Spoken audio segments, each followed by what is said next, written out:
How's it going, Andrew? What's going on, Matt? Same old. It's been a long week, and it's only Wednesday. Welcome to Wednesday. Does my sound like it's clipping out to you? No, you sound fine to me. Maybe my mic is having it doesn't matter. Well, happy Wednesday. Right. Happy hump day. We're almost through it. Well, in one hand, we'll see how this goes. I know it's about to be bedtime for the kiddo, and I think there'll be some screaming, so we'll do our best to get through it. But my big goal. How's that been going? Well, I tried the method you recommended, and it has been kind of going better. It still takes an hour and a half to get him to before I could sneak out. But yesterday, I finally snuck out, and he stayed in his bed until 5 a.m., which I count as a W, so not too bad. Oh, yeah. Especially with the time change. You got to remember that kind of screws everything up here, too. God.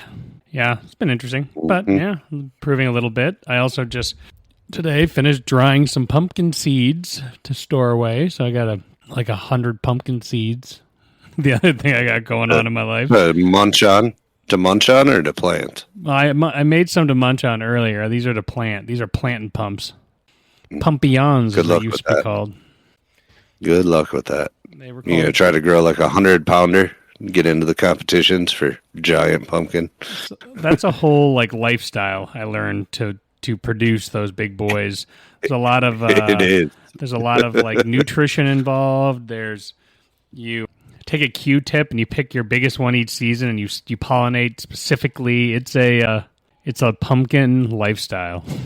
It very much so is. Those guys live to grow those, what are they, 500-pound pumpkins? It's pretty impressive. It's ridiculous. In Cedarburg, they core them out and they make boats out of them and they race their pumpkins across the river. It doesn't usually go well, but they dress it up kind of like you imagine, like the Red Bull flying things. They dress up their pumpkins, they hop in them, and they try to get across the river in a floating pumpkin.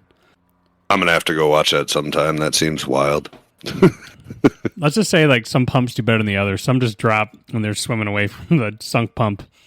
Yeah, I'm sure. So, well, let's not dilly-dally. Let's run the intro and bring on our guest. Absolutely. Loosen up your ties and roll up your sleeves. It's time for fellowship with Matt and Andrew. The views and opinions expressed this podcast are not necessarily the views and opinions of the Grand Lodge of Wisconsin or any other Grand Lodge or any appended body.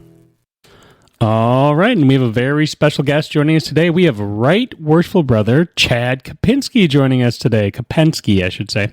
Chad, how you doing? I am outstanding. So, how are you gentlemen tonight? Good. Excited to have you on. For our listeners, can you just give us a quick bit about your Masonic history? Sure. I'm a professional Masonic has-been. I got a lot of pasts. So, been a Mason for 15 years. Past master, past district deputy, past district education officer, past president of the Midwest Conference, one of the founding regents of the Royal Scofield Society, one of the founders of Tri-Rivers DeMolay, one of the initial members of Grand Lodge Membership Committee, past chairman of a Grand Lodge Education Committee, past worthy patron of Eastern Star, and I don't know. That's what I said. But here's the thing. It's great that you asked me about my past, and I'm proud of what I've done, but what I really think about Masonry is that it's a practice. And so I'll tell you this. I'm proud of what I've done in the past, but right now what I spend most of my time doing is working a lot with lodges and jurisdictions, Masonic education, as well as my own sort of personal quest to discover the life of a guy named John Shearer, who was a Masonic lithographer and printer of the 19th century. Ooh. Interesting. Ooh. Where do we start, Matt? He gave us a lot to feed off of that we can go to. Did give us a lot. You know my personal curiosity. I forgot to say also that I'm a member of Oregon 151 in good old Oregon, Wisconsin. I am a proud Wisconsin Mason as well as a proud Ohio Mason. So perfect. I've passed that. Are you guys still in the Oregon building? There's that one downtown that I passed once and I saw. Are you guys still in the building that's downtown in Oregon? Yes, right next to the bowling alley. And here's the funny part about that for me is that when I was a kid, my parents would go bowling, and I would go play on that staircase while they were bowling. I didn't know anything about masonry. And yeah, years later, as I went to visit that lodge, I'm like, I remember this place. I used to like bounce a rubber ball off this, and I used to try to peek in the windows. Yeah. And the other funny part about that building is that if you look at if any of you have been inside, it has this great sort of wooden interior that is the exact same as what the Catholic Church in town used to be. And the local legend or local rumor was that when the lodge and the church were renovated at the same time, which is why they look so similar. No idea if it's true, but why let the truth get in the way of a good story? Masons love a good piece of mythology. That's one thing that I know. Maybe true, maybe not. We don't know. I do a number of different presentations, and one of the ones that I've been doing recently is called Rethinking Ritual, in which I liken our ritual to like a Christmas dinner. And I tell just a lot of stories because I'm kind of a storyteller. And brethren afterwards ask me, like, are all these stories you told true? I'm like, it's not the reason why I told you those stories. So, whether they're true or not is irrelevant. It's whether you got the point of it or not. So, and every good story, it earns a little bit of embellishment too. And the best stories aren't real anyways. Shout out to Lord of the Rings. So, have you guys been to the archives at Marquette? I've been to when they had the Tolkien thing out, yes. Yeah. So when I was a student there, they hadn't quite done the big, display of it. You could just walk right in and ask to see it. Now you have to go through, guards and, full body scan and white gloves and, you look like you're an extra in Breaking Bad. But yeah, when I was there, they just had them out in the open. Chad, for our listeners who might not know what that is, can you give a little more detail on the Tolkien situation at Marquette? Sure. Sorry, Marquette University in downtown Milwaukee has the Tolkien archives. And so somehow, and I'm not really sure about the story of how they got that, but they have his papers, his notes. They have his entire archives. And you can, for research purposes or even just for entertainment purposes, you can go and visit them. And you can see, his original notebooks and his original sketches and different drafts of the Silmarillion or any of the other books. Awesome. Interesting. I actually didn't know they had that. That's cool. cool. You got to see it, Matt. It's pretty cool. Oh, yeah. Before we move on, Chad, we always like to start a listener with a basic question to get our feet in the ground, and it's the basic one that you ask any Mason you see in the world, but we added a little spin to it. What got you into Freemasonry, and what keeps you in Freemasonry? It's funny that when I was on the membership committee, those were the two big things that we researched. I do another presentation on this too, but I'll try to keep it under 30 seconds. My transition from Wisconsin to Ohio was a really difficult one. I had spent, 30 some plus years of my life in Wisconsin and had created a life there. Moving to Ohio, I felt incredibly disconnected. All the things you'd done to kind of build your life were, now gone. And when my daughter was born, my wife and I was, basically talking about how much I hated it here in Ohio and how much my hometown was better. And my wife said, I wonder what our daughter's going to think about her hometown. And I realized that we were living in what would be my daughter's hometown, and I better learn to love it. And so my parents had taught me that the way to learn to love something was by serving it. And so I started looking for a way to serve. And I tried the Odd Fellows. I called them twice, and they never called me back. But I ended up calling my local Masonic lodge. And what Masonry really did, truthfully, was save me. It really helped me establish those meaningful connections, because it's those connections that kind of define our lives and define who we are and what we do. And it helped me reestablish those things. I felt connected to the people and places around me. And it's those connections which have made me stay. I mean, one thing we learned in the membership committee is that's why guys join. They're looking to connect. Why do guys stay? It's because they've made those connections, whether it's to, history or their community or to like-minded people or to deity or service or whatever. And why do they leave? It's because the lodge has allowed those connections to fade away, or they've allowed them to break. So when you think about it all as a part of meaningful connections, that's really what we can offer as Masonry. But I joined looking for it. I found it, and that's why I stay.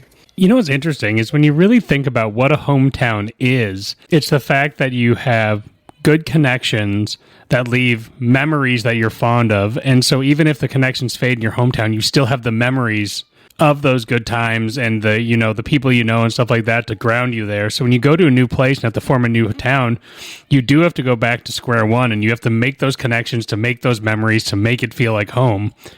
And, you know, I feel like Masonry does serve that function pretty well. Masonry, we're all kind of looking for a way to make, you know, our world make sense and kind of figure out our place in it. And what Masonry really does is it kind of opens up that world to you. You start to think about, okay, well, how does the world work? All right. Well, if the world works this way, how do I fit? Where do I fit? And that can be an ongoing, you know, evaluation. But then to know that you can go wherever, and that there are certain connections that transcend things like time, distance, and death, and that you're a part of that. That you can go into some little town and, you know, you can go into Crivets, Wisconsin, and see, oh, look, there's a Masonic lodge there, and feel like, oh, you get excited about seeing that. Or, right, I haven't talked to you guys before, but as we're talking, we're like, oh, we've walked on some of the same streets, and we know far too many of the same people. And but even if we didn't, we've had similar experiences and a level of trust. So all of a sudden, regardless of where you go, you still feel connected to something that, you know, it may not be immediately there, but there are those connections that transcend things like time, distance, and death, and Masonry allows you to access them. Absolutely. Could not have said that one better myself, that's for sure. Sorry, Jim Hall told me that I was not allowed to. I'm a talker, and perfect for a podcast. That's exactly what we need. So Jim said, Chad, keep all your answers under like 25, 30 seconds. Like, you know, don't be chatty. So I'm trying to like. Anyway. Chad, my recommendation to you that I'll have a different recommendation than Mr. Traveling Man has.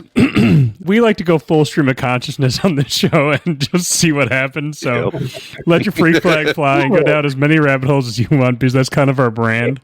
So you just call this the ADHD hour? Is that what you're saying? Excellent. Yeah, that's how I get my serotonin drip. The Adderall is worn off, and let's see what happens. Oh, great. That's pretty much our general theory of how we run this show. Is just most of the time when Andrew and I are chatting, there's no preparation, and we're just working through whatever we're talking about in real time. So. And I mean, yeah, that's the last time I was on Jim Hall's show, and I don't want to keep bringing him up because, you know, I don't know, it'll make his head even bigger. Is he called me about an hour before recording saying, dude, I don't have anybody for tomorrow. What are you doing? I'm like, I don't know. Sure, I can talk. 2.5 hours later, I don't know what all we covered, but that was his last episode with me, was him and I just BSing for 2.5 hours, and we covered a lot of things. Anyway. Do you remember what episode that was of Traveling Man? What number was that? I remember listening to it. It was the most recent one? Yeah. I thought you'd been on before for some reason. I've been on before numerous times. Yep. Yeah, because... So you guys can check out some more Chad if you go over to the Traveling Man podcast. Most recent episode, look for Chad Kopenski. And I got to catch up on his show. I'm behind. Well, here's the thing, and here's why I guess I like you guys. So one of the things that it is a joke in Ohio that if you say meaningful connections 3 times, I appear. But one of the things I've really come to love about podcasts is if you look at Masonry, especially Masonic education, 20, 30, 40 years ago, there were these pockets of isolation. And the proliferation of things like the different Masonicons, Masonicon Chicago, Kansas, even what the virtual meetings that are happening all over, but even the ones that they're doing in Wisconsin now, just you realize that there are some great avenues, both, you know, using technology, but also the old school thing. There's a desire for people to kind of get together. And podcasts, especially, are a nice way to bridge that distance. And depending on what your flavor is, I mean, if you want, you know, hardcore esotericism, you can find it. I mean, heck, or history. Go Robert Johnson's, Whence Came You is like, the one that everyone probably listens to, or Masonic Roundtable. If you want some things that are, more regionally based, you've got, again, some that are regionally minded, but there's also this great proliferation of ones, I think, like yours, like the other podcast. You had those guys on, the Indiana guys. You had the Studio 357 guys out of Kansas on. You had Jim on. That instead of being, hi, we're going to read this paper or we're going to do a deep dive on this particular subject, we're going to go and we're just going to talk about what we love about Masonry. We're just going to go and live Masonry and explore it. And there's a great value, I think, in kind of hearing somebody else's journey and traveling along with them. And so I really do applaud. I applaud you guys. I applaud like the Third Degree guys. I applaud Jim, even though, again, his head will explode if I say nice things about him, because what you're putting out there is, Oscar Wilde said that friendship begins the moment that, you look at somebody else and go like, you too, I thought I was the only one. And I think that is one of the most wonderful things about your podcast and this kind of ilk is that all these guys who are coming in all of a sudden realize that there are other people who are also just trying to explore all the different corners of Masonry, but, who come to it with a sense of love. So, well, that's a long way of me saying thank you for doing what you're doing. You're welcome. And one of the things that I like about the idea of the way that our podcast is developed is sometimes we're just shooting the shit and it's silly and it's goofy. Other times we're trying to unpack like an esoteric topic.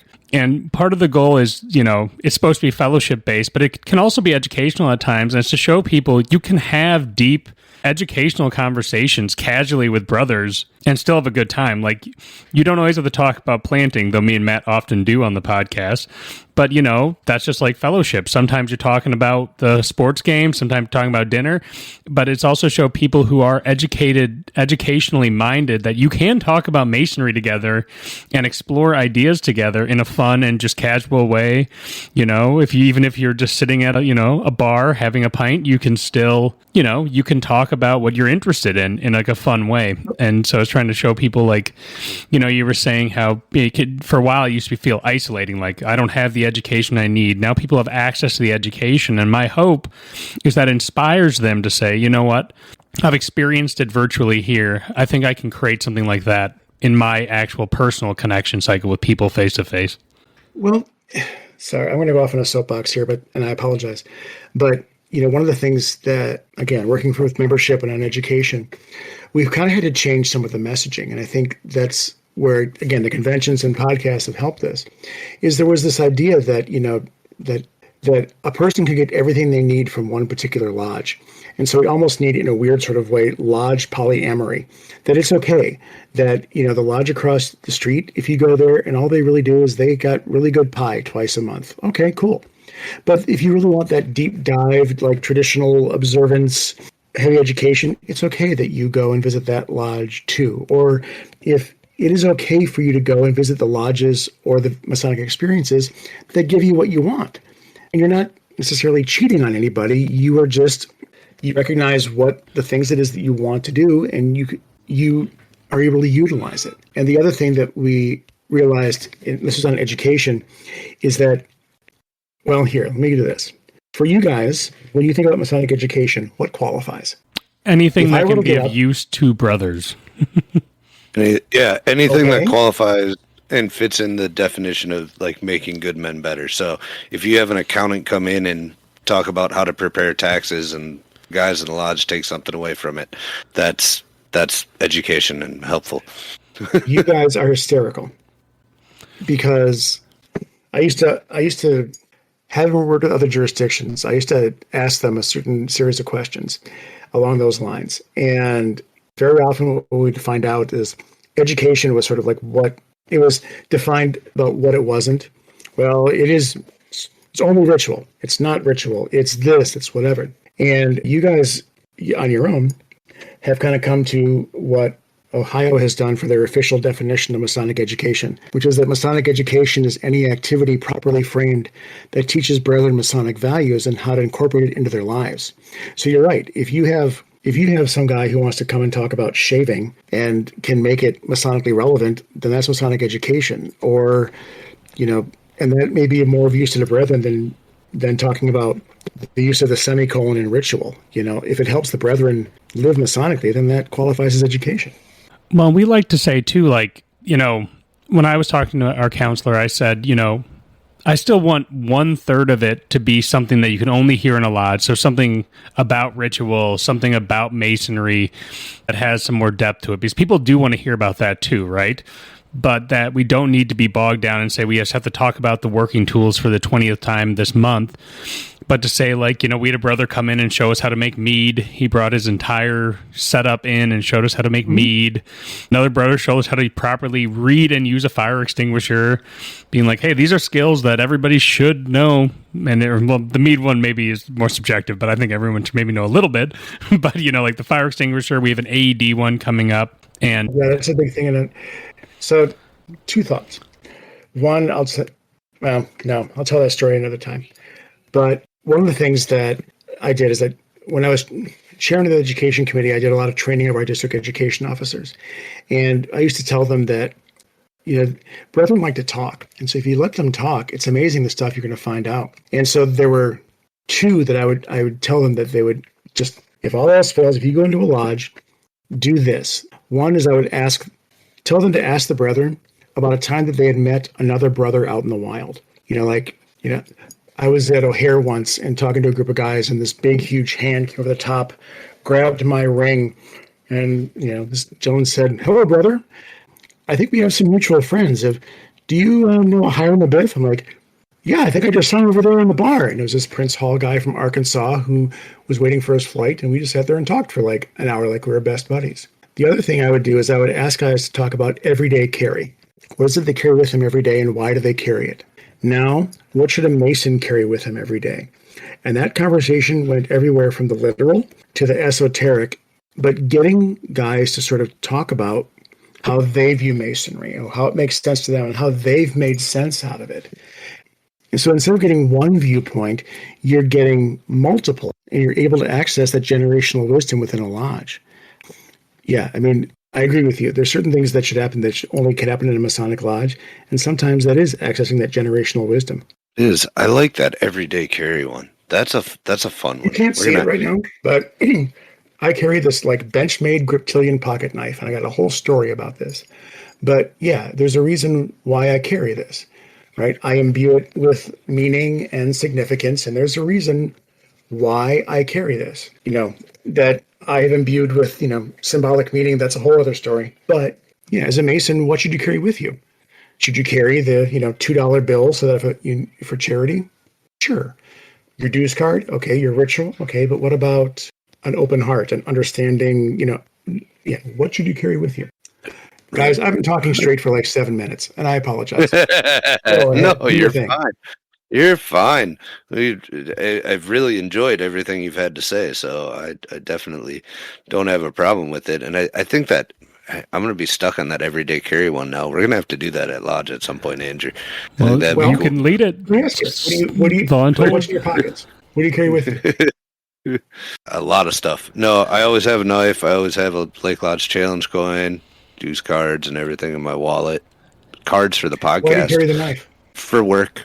Typically, because I have boxes I have to cut open and stuff. So I studied martial art for years in Milwaukee. Four Winds Martial Arts. They're not a sponsor, but I don't know. They should be. I don't know why. Anyway, but I bought this knife when my daughter was born. And the thing about a knife is that it cuts, right? But it's not, a knife's purpose is to cut. But if you think about it, that cut can either harm or it can heal. It can either build or it can destroy. So it's not the function, it's the intention behind it. And so to me, that, in my mind, that I think of that as my skills and my abilities as a man, as a Mason, right? I have a certain set of skills. I have a certain set of things that I can do. But what's more important is what I do with them, my intention. So every day I need to wake up and decide, okay, am I going to use my skills to build or to destroy? Am I going to use them to help and be kind, or am I going to use them to hurt and destroy? And that is a choice I have to make every single day. And some days I am successful, and some days I, slice my hand open trying to cut some cheese. But either way, it's that nice sort of like symbolic reminder of, okay, you have the tools you need. What are you going to do with them, and how are you going to use them? So, sorry, that was a short version of like how you can take that everyday carry thing and make it into a Masonic lesson. Oh, I love it. I love it personally. That's awesome. Now I'm going to think about my knife a completely different way. So at the start of the podcast, you were talking about your participation in you said the founding of the Royal Scofield Society. Is that what you said? Right? Thank you. Yes. So Matt and I have been fascinated with the Royal Scofield Society ever since we've heard through, I think it was Third Degree was talking about it, and we had them talk a little about it. And I think we had Jim Hall also talk a little about it. We're fascinated by it. So what was the inspiration behind the Royal Scofield Society? And for our listeners, a quick recap of what it is, too, if they haven't listened. Scofield Society. Okay, so, oh lordy. In a nutshell, it is an educational honor society that we started in Ohio, where membership is earned not by completing certain tasks. There's a lot of those sort of like task-based programs that are out there. Pathfinder, Ohio has a Zerubbabel. There's a number of jurisdictions that have this kind of, semi-individualistic, path towards completing things. But the idea behind it was not to create like the super smart elite people. The basically behind it is it was meant to be a journey. The 3 levels, the first level was to give people the baseline of information.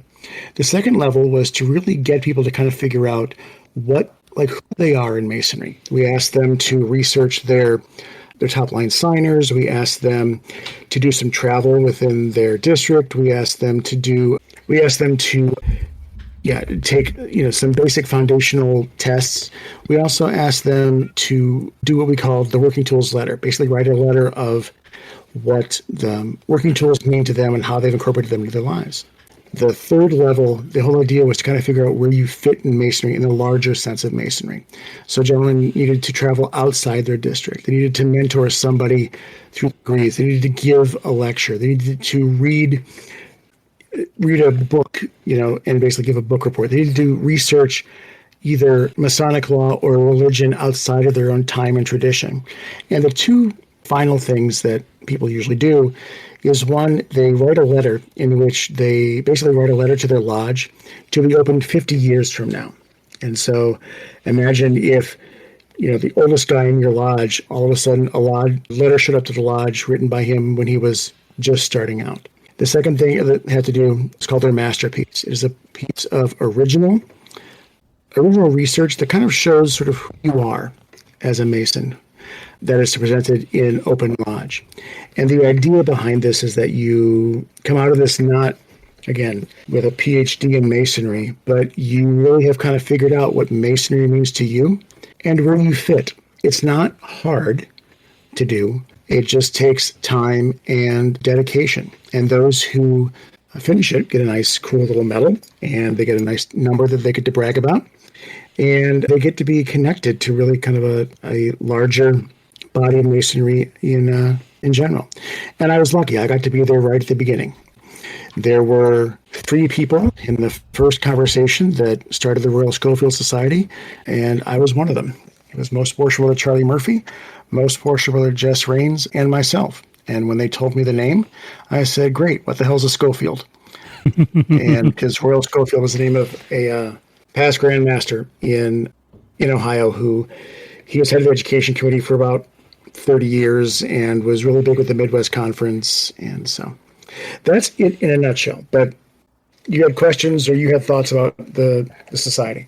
Well, I think part of what my fascination with it is, while it's meant to be like educational, it's really about your personal journey through Freemasonry. And I do love the bit about encouraging travel as well. I'm very big into travel.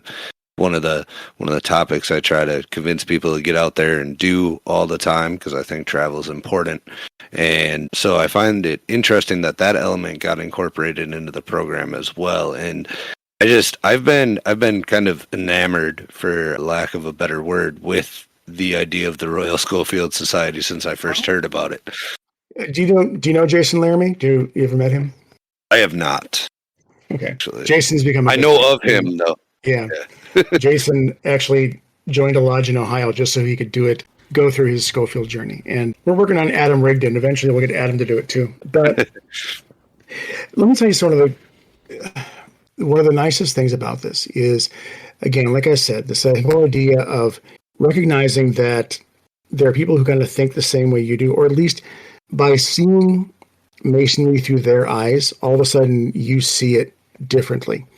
I mean, it's kind of like if you're old as I am and you remember back when there was only there was VGA monitors, and all of a sudden the next thing you know, you see you get a super VGA and it's like the colors just explode. The more you travel to other places, the more you get outside of your own bubble in Masonry. Because we all kind of get into that trap of thinking that Masonry somewhere is the same as Masonry everywhere. The more you realize just how beautiful and diversified and weird and wonderful Masonry is. It is a big, bright, beautiful world out there, and you've got a place in it. And, I get you on the travel. It's awesome. So is the Royal Scofield Society only currently limited to Ohio, or has it opened up chapters in any other jurisdictions? Well, so yes and no. We have kept it in Ohio because, so much of it is based, it's Ohio based. But Missouri took our shell and kind of, Missourified it, and they created their own version of it, called the Thomas Favish Riddick Society. Indiana, James Buckhorn, they were working on creating something, similar there. Hell, if, Janzak and Ludke want to contact me, we could absolutely work on creating something for Wisconsin.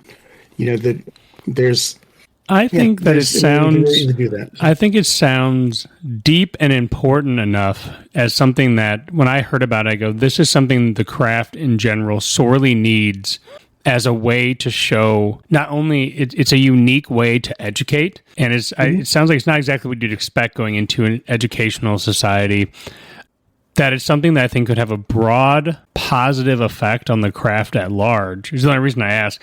And if any of my brethren on the education committee are listening, probably a good idea that you don't even have to think of everything yourself. So, probably easier than some ideas that you could try to create that, Ohio's tested and tried unique and cool system. We brought it to the Midwest Conference on Masonic Education, and Wisconsin has elected to drop out of that particular conference, which makes me sad because I love my home state. And the Midwest Conference is where so many really great ideas happen and get shared. And the nice part is you don't actually have to be on the education committee in your state to attend the conference. And imagine 150, 200 people from all across the country, all of whom have an interest and a passion in Masonic education, all in one room for a weekend, talking about best practices and what works. And,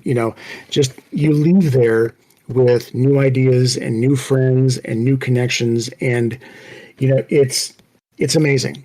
And we brought the Royal Scofield Society there a couple of years ago just to kind of talk about it. It was actually in Iowa that I think I debuted it. And yeah, it's been something that's sort of not permeated the conference, but at least it's been part of the discussion, because it is something that any jurisdiction could do, but also that idea of something that is both a personal journey, but also a personal journey that's supported by others. Because yeah, you can complete the steps of the society in Grandview on your own, but there's also this board of regents that, grades your work and gives feedback and offers suggestions. And then they find you a mentor to work with you on your masterpiece. And you end up getting a connection again, outside of your own bubble and outside of your own time and tradition. So Lodge polyamory. Sorry. I'm going to get trouble for that one. I'd also one more thing about the masterpiece. I promised Jim I'd I would try to keep my answer short. Don't worry about what Jim said. Jim's not here, man. Until he is. Again, I am really lucky, and I'm really grateful that I was able to be a part of this society. And the two things then, if you're going to allow me the time. So yeah, I do joke that, in the first conversation, it was me, Jess, and Charlie, and that I was the only person whose first name wasn't Mose. And I'm grateful that, be part of that conversation.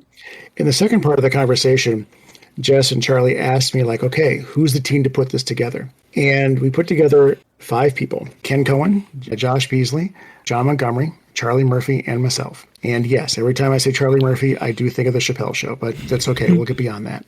You could not find 5 more different people in terms of their experience in Masonry, their worldview, their life view, their experience, politics, religion, all the different ways that men use to divide each other were somehow represented in those 5 guys. And believe it or not, they were from the 5 different quadrants of Ohio. And we took the shell of what, we were given the directive to create the society. These 5 guys worked together to create the requirements and to fill it all out. And there were some absolutely just not even horrendous, but very passionate, very spirited arguments about, what it should be and how it should go and how these things should happen. But the nice part is that when the right idea showed itself, we all jumped on it. And at the end, if you ask each one of the 5 of us, we'll each tell you probably that we came up with a particular idea. But the truth is, honestly, none of us could tell you from the signs, the symbols, the requirements, the definitions. None of us could really tell you, like, whose idea was whose. And so you have 5 guys from really who should not at all get along or who should not at all, agree, but figured out a way to put it all aside and create something that hopefully, will last. It was, truthfully, it was the best committee I've ever worked on ever in Masonry. And I am so grateful for those gentlemen to this day. Regardless of whether the society lasts, to have that experience with those gentlemen was absolutely life-changing. So That's awesome. And the second story I'll tell, and I swear to God, I'll let you guys speak at some point. No, you're good. So people ask about the masterpiece. There's a guy named Keith Manbeck out of Ohio. He to me, I thought, created the most perfect masterpiece in the world. And, the masterpiece is so incredibly personal that we've had everything from guys renovating their entire lodge to guys writing a research paper on, Harry Truman.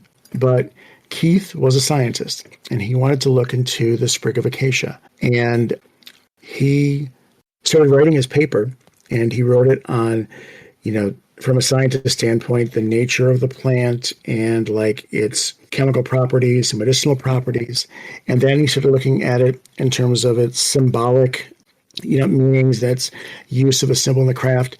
And I was lucky enough to be his mentor on this project. And then wrote this little paragraph about how it meant something very personal to him.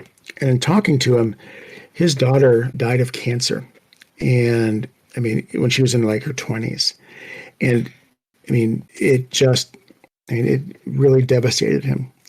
And to the point that he really had kind of stepped back from Masonry as he was helping his daughter and kind of helping the family.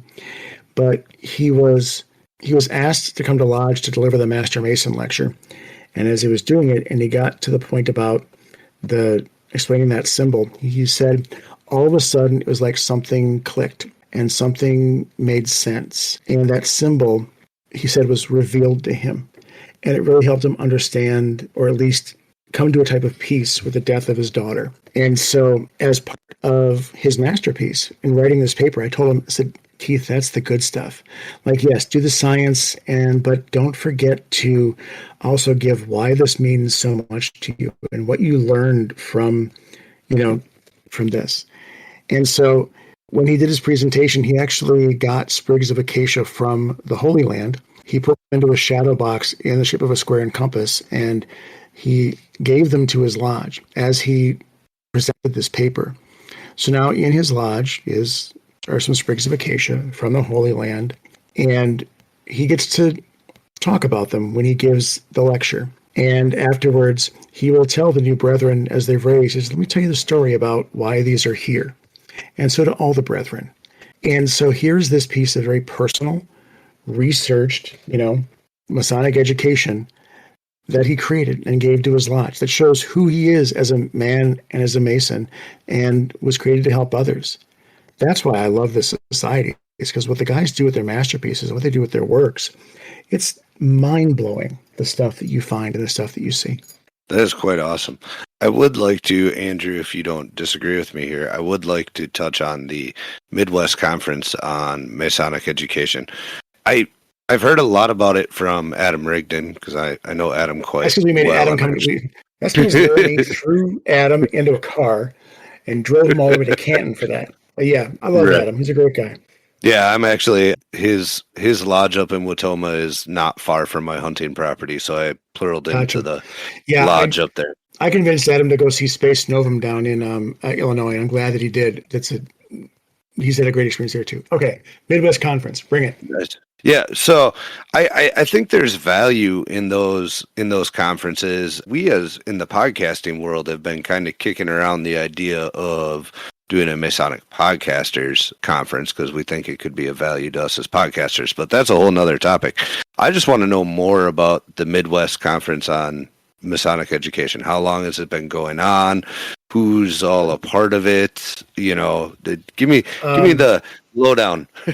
Oh, Lordy. See, why do you guys ask me questions that I really can't answer in 30 seconds? We just set you up.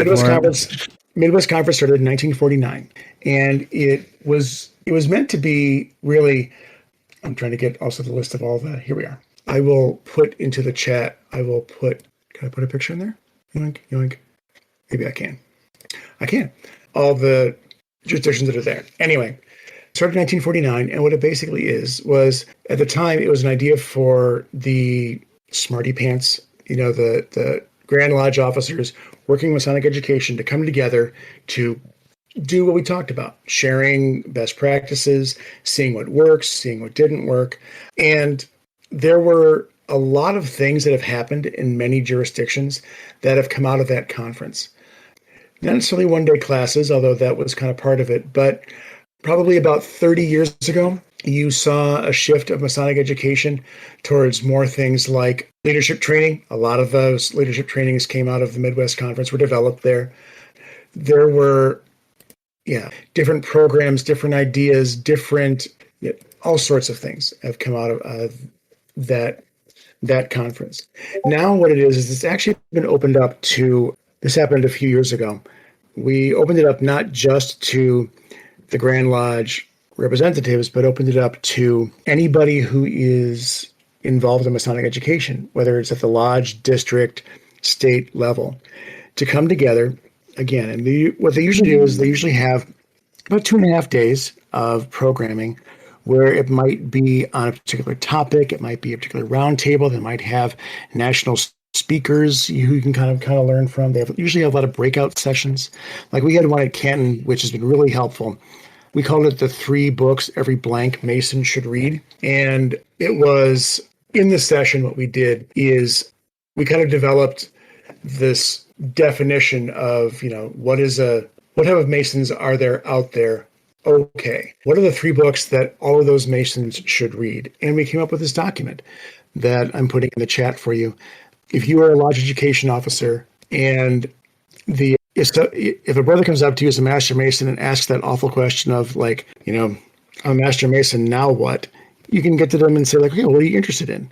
Well, great. You know what? These are these 3 books. Why don't you start looking at those and reading those?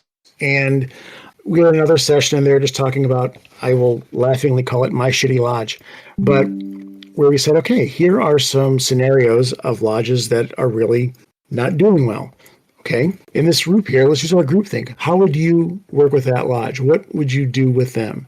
And there's some great ideas that came out of there. We had a session a couple of years ago utilizing theatrical elements like using improv skills in Masonic education. We've used how to make we've had actors come in and talk about using elements of theater in ritual.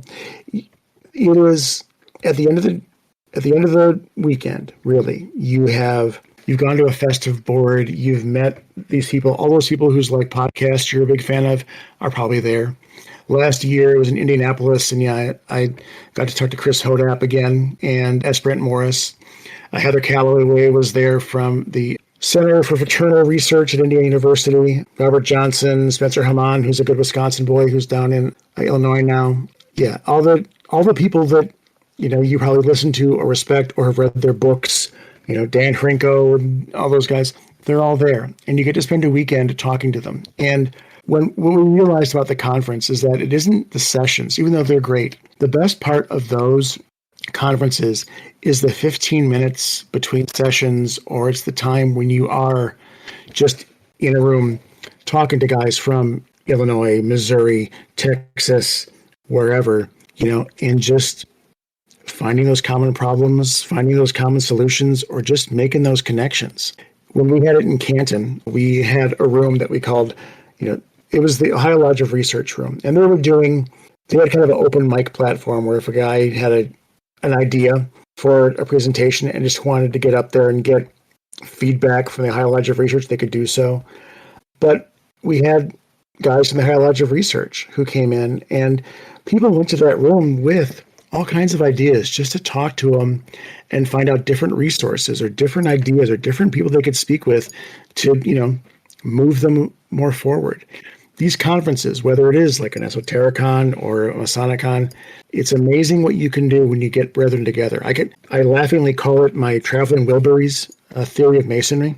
You get enough cool people and put them in a room and something cool is going to happen. And the Midwest Conference or any of these conventions have yet to disappoint. I would wholeheartedly agree. And what I find and have found interesting in Masonry, even just going to like annual communication or the cave degree down in Tennessee, it's always seemed, I love going down there. A guy named Jordan Pickens, who lives near me, he's got a river on his property, and they do a degree on his property every year. And yeah, doing a Master Mason degree in a river, awesome. Sorry. Ooh. That sounds cool as well. One of the things that I found is always a common theme amongst them, and I find fascinating about Masonry, and it's something Andrew and I have spoke about quite a bit, is it seems like all the best work happens outside of the sessions or, at fellowship time. Like that seems where like even outside of lodge, after lodge, when we go to the pub afterwards, that seems like a lot of times where a lot of the work gets done. And that's part of what I find fascinating and interesting and important about these conferences is you get that time to just have those casual conversations that usually end up leading to something else. Well, yeah, okay. I'm going to tell a long story here, but bear with me. Actually, that's all I've been doing is talking, but bear with me. So there's a guy named Chad Simpson in Ohio. He has since passed. But we had this idea of what we called the Traveling Masonic Roadshow. So if a lodge was willing to host us, what we would do is we'd ask them, what theme they might want, and we would do a pop-up day of education at their lodge. It had a particular format, like there were so many speakers, each spoke for 45 minutes. We would take a break before the last speaker for hot cookies and cold milk, which was just a way of having that kind of moment together. But we would have speakers on any type of topics, whether they were local, like guys that were local to the district or guys from, wherever. But we were able to take education to where guys were. It can be kind of daunting to go to these conferences because you feel like maybe you're not smart enough to go there or like you have nothing to contribute. But once you go and you realize that you're talking to some great people and that there really isn't that barrier to entry, you want to go more. You want to go to so many more of these. And the long story is this.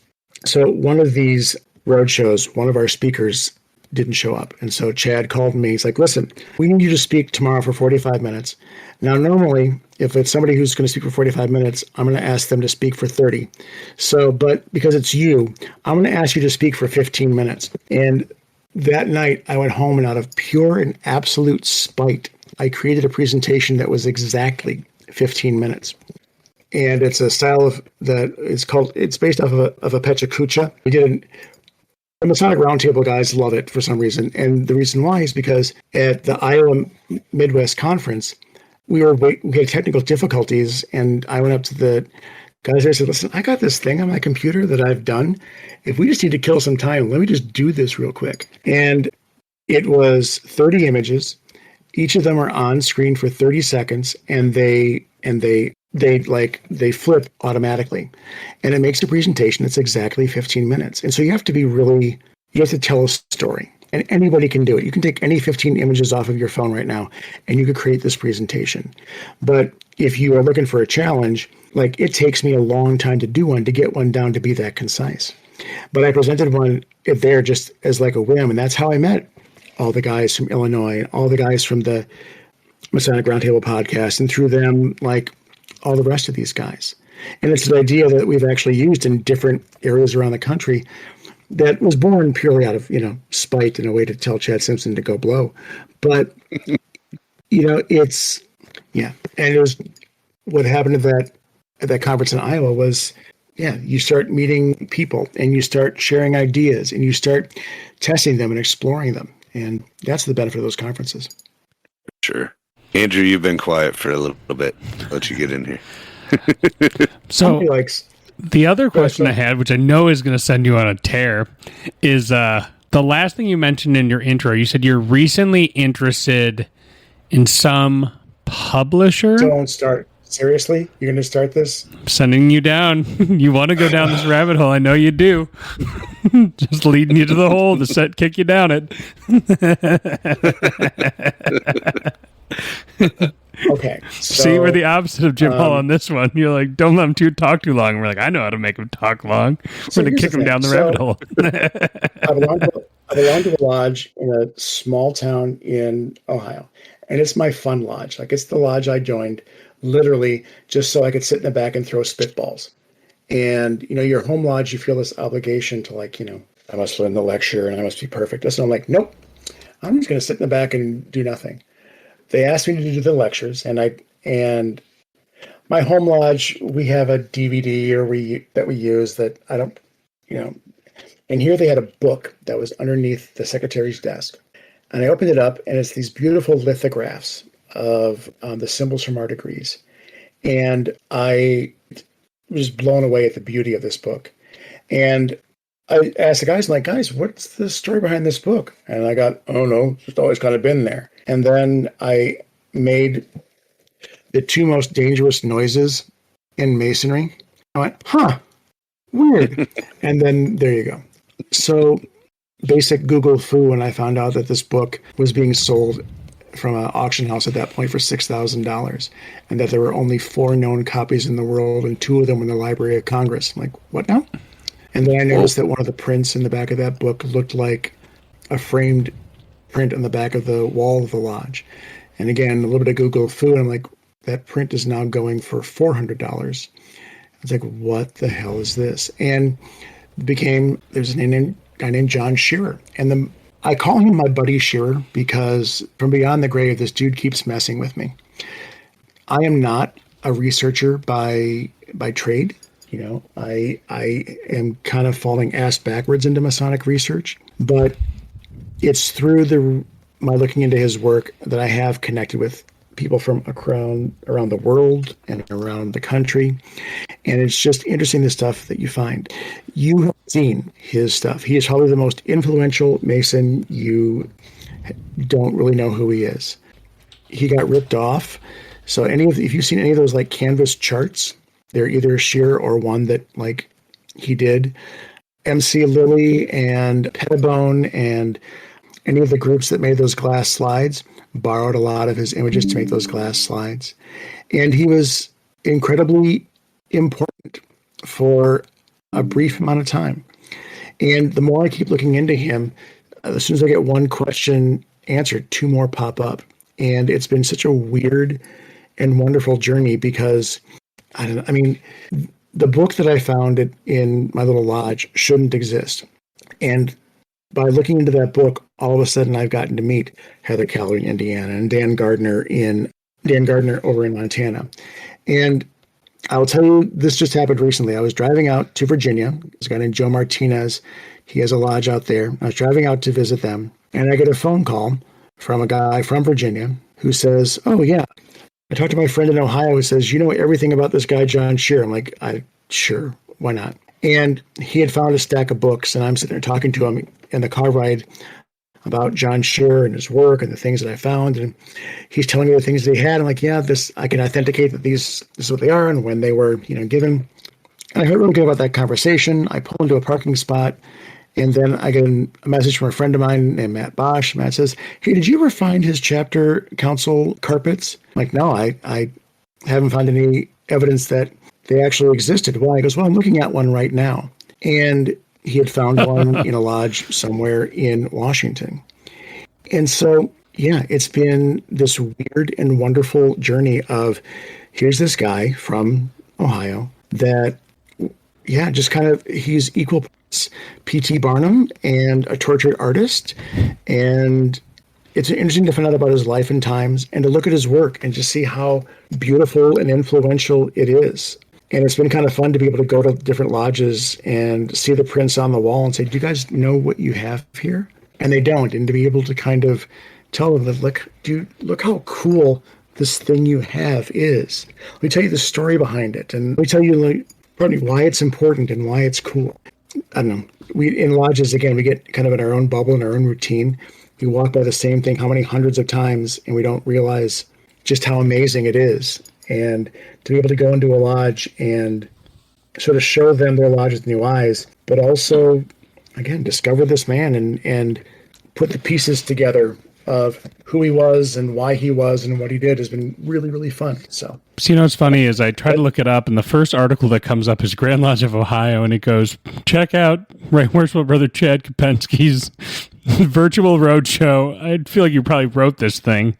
I did. Yeah. The first thing when you look up his name is the top on it. And then these slides, the MC Lilly and Company slides, we have these slides in our lodge. I've seen them in a closet. And they're in our picture lecture that we have on our PowerPoint. The same slides were just digitalized. But yeah, it's crazy. If you'd like to have some fun.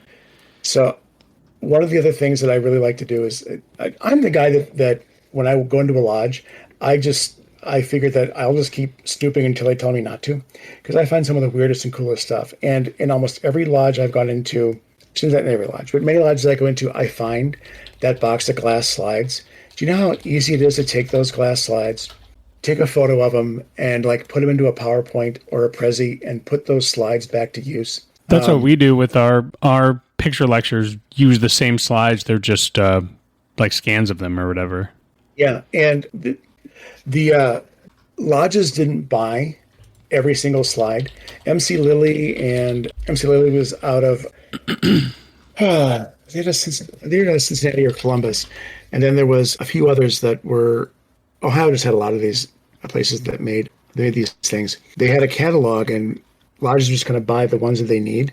So nobody has a complete set, and so between me and the Scottish Rite Library, we keep trying to get a complete set of all of the images because they're so wonderful.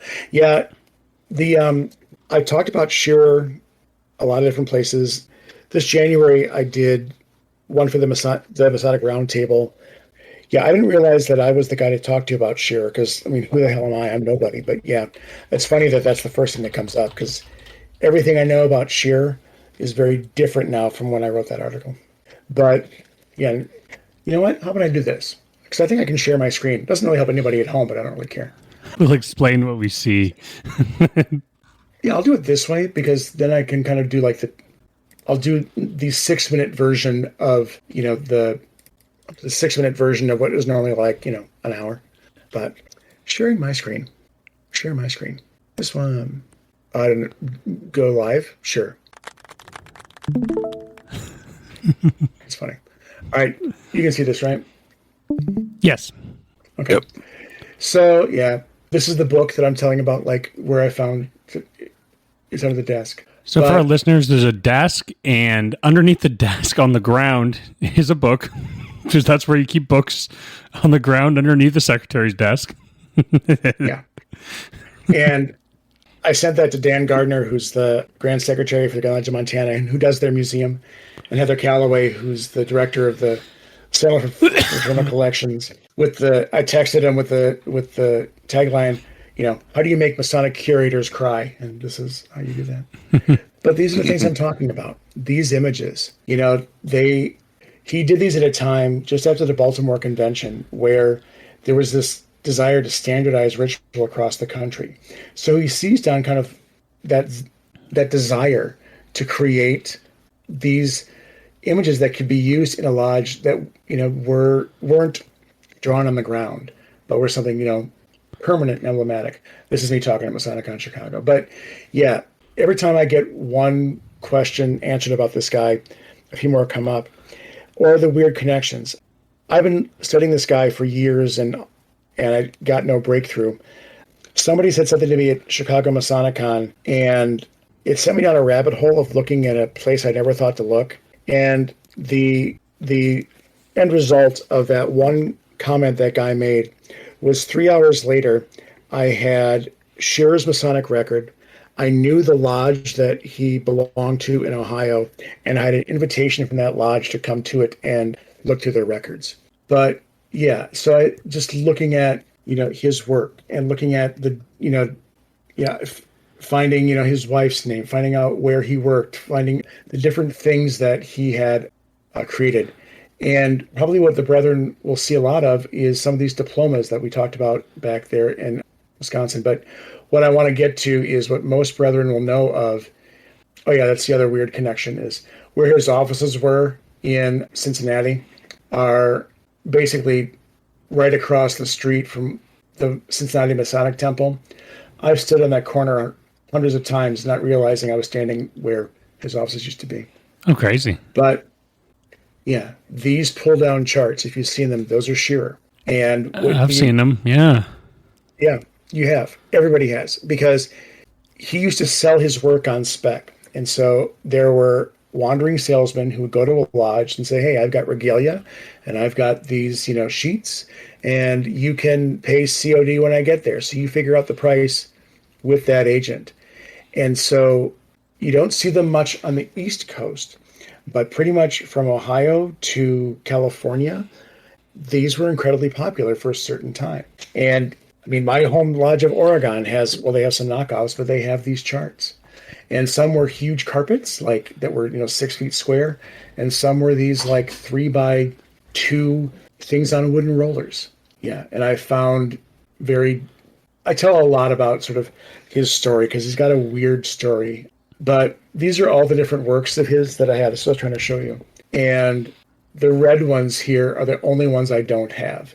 And so the 50-some pieces of his, I'm missing 1, 2, 3, 4, 5, 6, 7, 8, 9, 10, 11, 12. I'm missing 14. I'm going to find those 14. And this all started really because I found a book under a desk and I went, huh, weird. You never know where Masonry is going to lead you. You find a book under a desk, it takes you down a rabbit hole. So that little tiny, so there's the book propped up. It's a big book, but it has all the symbols in it for our listeners. What were the little tiny books that you were talking about in the Dairyland Roadshow the other day? Those are called Masonic diplomas. And so let me go back here. So there weren't such things really as dues cards, right? And so if guys wanted to travel, they usually needed a letter from their lodge saying, yep, he's a Mason in good standing. And so they may call it a patent sometimes, but it was a document that basically said, yep, this guy is a Mason in good standing. Here are his degree dates. It's kind of hard to see on this particular image. Let's see if I can make that a little bigger for you. But for our listeners, the image is a artistic piece of the top of the classic artwork you've definitely seen hanging on walls at lodge whenever you see the old trestle boards on the wall. And underneath it is a diploma of sorts that's describing their stuff with dates and such they can fill in and sign off. Right. So this would be filled up by a lodge and sealed. And then when you traveled, you could just say, yep, Master Mason. The innovation that, and I'm not going to say that Shearer did it because I have no proof that he was the first one to do it, but by putting these symbols on the diploma as well, it also gave brethren, as they traveled, it gave them a trestle board for instruction or for study, or if they were creating a new lodge, here we go, here's the symbols that they can use. These were incredibly popular, and the reason why you see them folded is because they would fold up, like this folded out is, I mean, it's about 18 inches by a good, 2.5 feet, but it folds down to what would be equivalent to the size of a deck of cards. Like I could carry it in his breast pocket and carry it with him. And this was an art form he returned to it a number of times for chapter, council, for Blue Lodge, color, the very different forms. And they were relatively cheap, but they were incredibly popular for exactly the reason you're thinking of, is that guys could carry it with them. Well, and not only could you come into a lodge and show it, you could also hold that up and the brothers could test you based on the symbols in your hand. They could say, all right, well, I see you got a thing. What's that? Can you tell me what this is? And they could test you right on the spot.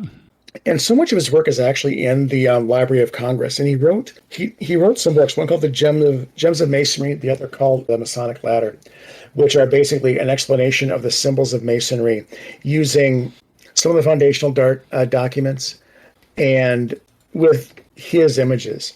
Jeremy Cross was a little mad at him and said that, that Shearer ripped him off. But they're available in the Library of Congress, and they really are books that I suggest guys get. Because, here's an image. Here's an image of the columns from Fellowcraft, and here's a little bit of, the ritual down underneath there. But there will also be citations as to where that came from, explanations of what the symbol means, why, where that. So it's a nice look at early Masonry from that time period. And yeah, there's available to the Library of Congress. So Gems of Masonry or Masonic Ladder, they're great books. So cool. He wrote his own monitor. There's one picture that I think you guys will like. Oh, that's the other thing. One of the fun parts about Shearer is that he wasn't actually a Mason in good standing when he was doing all this work. When I got into the records of his lodge in Ohio, he got his degrees, and they didn't want to give him a diploma because they thought it was a little shady, but eventually they gave him a diploma and sent him on his way. 26 years later, he goes back to the lodge asking to be reinstated, and at this point, he'd already done a whole boatload of his work. But so, yeah. Cool. The other image I want to show you. Yep. The last two I want to show you. Sorry. Why he keeps messing with me, like I said, is that this image that's on screen right now is an image of his Washington as a Mason. I've been looking for that thing for 10 years. I went to a lodge that is about a half an hour from my house, one that I've been to about 30 times in the last 10 years. Inspected it when I was a district deputy, been there numerous times. I'm sitting there talking to the secretary, and we're just kind of shooting the breeze. And I look over his left shoulder, and there on the wall, where it's been since about 1855, is that print of Washington as a Mason. I've been walking by that however many thousands of times. This is the image that I think you guys may respond to or may like. This is an image of me giving a lecture in that lodge with that book. So you can see the size of it. And, I mean, this is a book that was printed in 1865 that lives under the secretary's desk, again, giving Masonic curators like pure fits, but it's still in use. We talk about connections that transcend things like time, distance, and death. Imagine all the brethren of that lodge who have received that degree with that book, and I get to be a part of it. It's an absolute honor to be able to do so. It's less annoying than slideshows. Slideshows are a pain in the butt. Tell you what, setting them up, taking them down, you just have a book right there, ready to go. Yeah. And stop sharing here somehow. I'm still figuring out this. We had a guy in my lodge who was an artist, and he actually painted us trestle boards for our lodge that hang up on the walls, like original pieces of his. And we use them from time to time. It's pretty cool. I'll see if I can get a picture of it and put it in the chat. Oh, yeah, what's this? Yeah, Masonic Ladder. You know what? Here's the thing. They did so many reprints of those. He died in 1876. And I love that guys can find those things on eBay or find them at different auctions. If you're just looking to read it, go to the Library of Congress. You pay taxes. It's there. You can download it for free. If you really want to have your own copy of it, you can find them. They're out there. You can also get, because they're public domain, you can go on Amazon, and there are companies that just, print it from the Library of Congress, put a fancy cover on it, and will mail it to you for $18. Finding one from that time period, if it's really important to you, great. If not, if you just want to read it, do it for cheap. Yep. Well, cool. Well, thank you. This is a bad analogy, but it's one I use a lot, is that bear with me on this one. What people ask me all the time, like, "Oh, what are these things worth?" Well, to my way of thinking, these charts, Shearer's books, it's like if you were to get a storage locker, and if you get a storage locker, and all of a sudden you come across a crate full of, Star Wars Episode 4, A New Hope on Laserdisc.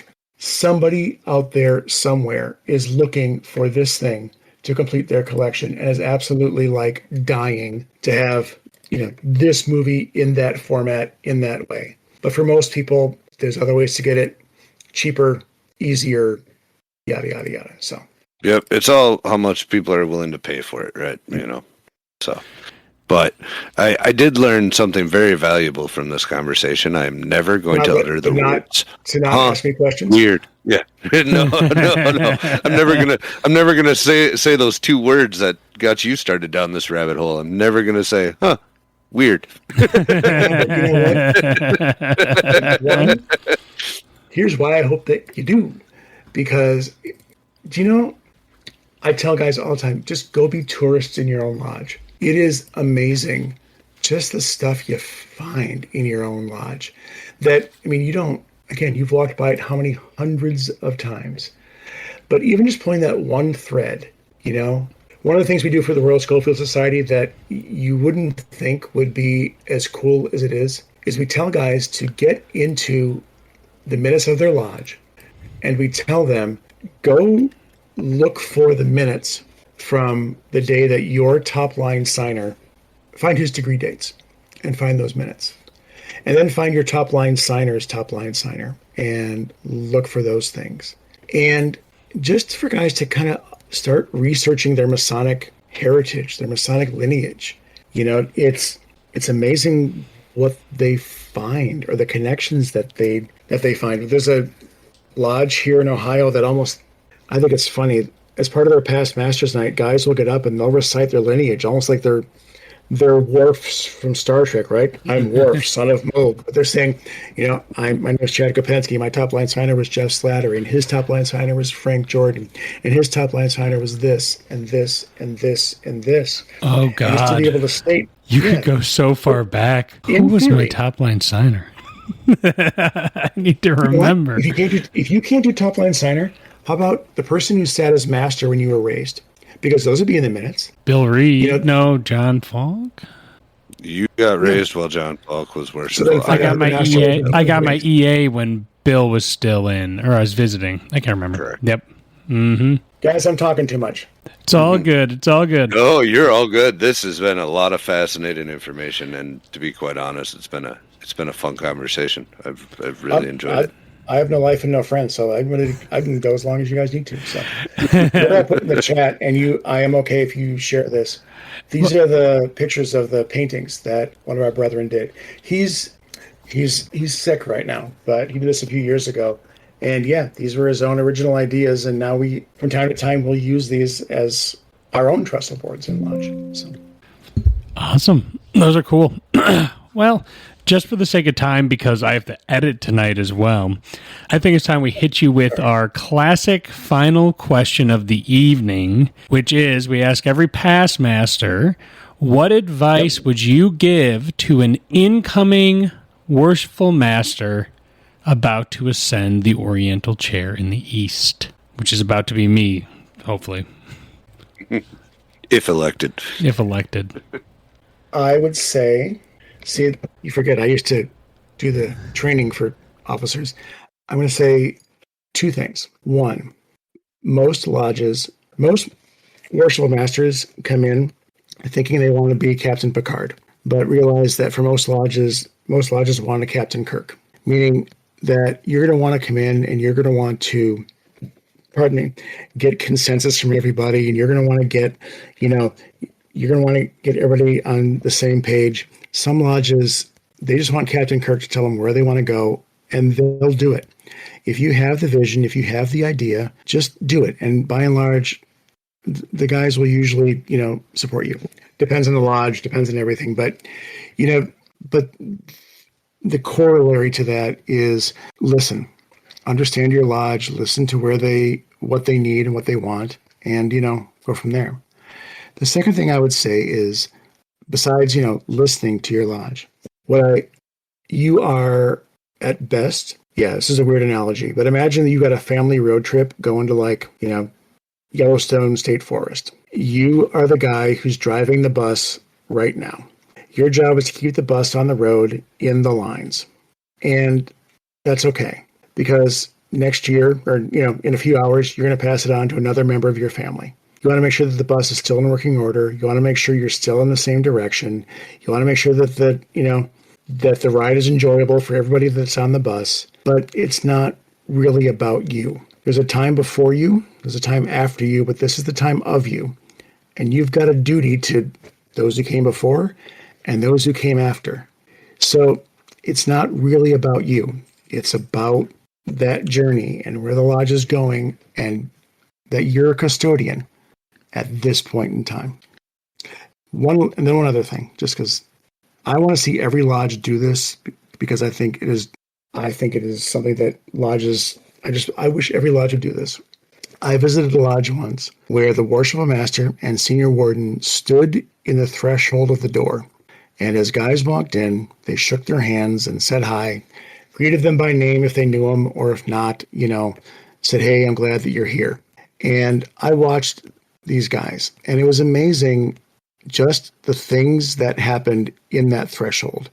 If there was a new guy, they could say, oh, hey, why don't you go sit by this old past master? If there was an issue, that somebody was going to bring up, they might give the worshipful master a heads up, on the way in, and say, hey, I want to bring up this tonight, or I have this thing going on. And then at 7:30, when it was time to close, they closed the doors. They assumed their stations, The senior warden was the first caregiver lodge of Master Masons. But just that moment of standing in the threshold, so many guys go through an entire day and nobody ever touches them, or nobody spends a moment with them. But by sitting there, shaking their hands and saying, hey, I'm glad you're here. Just that 2 seconds with each brother, I just thought it was so brilliant that they did that. Just from a lodge management or a lodge culture, or just, a leadership example standpoint. I just wish every master and warden would do that. I wrote it down. And again, it may not work for every lodge, but man, I don't know. How would you feel if you walked to a lodge and that happened?